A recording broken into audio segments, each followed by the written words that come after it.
A small minority of Canadians don't believe the rules apply to them, and others are just tired of living by them.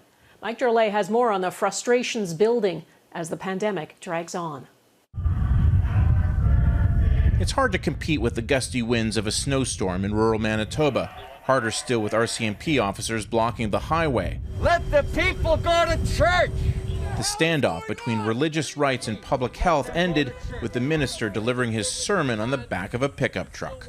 So there's no government there that can prohibit us from worshiping God. Right. With the highest per capita COVID-19 rates in the country, the Manitoba government ordered, among other restrictions, that religious services go virtual, a similar order to one in BC that has resulted in church leaders being fined. Nationally, Canada's health relative to COVID-19 has never been worse. The number of active cases in the country has doubled in the last month, and with that has come a slew of regionally unique public policies that have left many people confused and confounded. This is really where the rubber hits the road in terms of the tension between individuals and the public's interest. And I think it's a very challenging area in any democracy.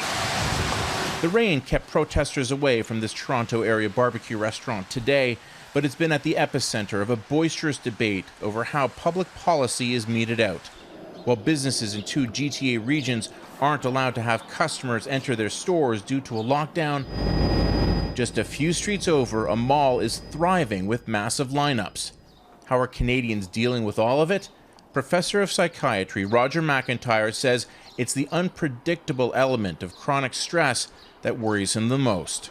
We've got pervasive mistrust in almost every sector, in every structure of our society. What does this do? It really coarsens us.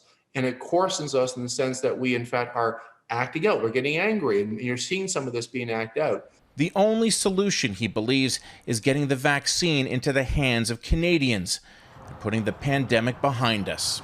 Mike Drolet, Global News, Toronto.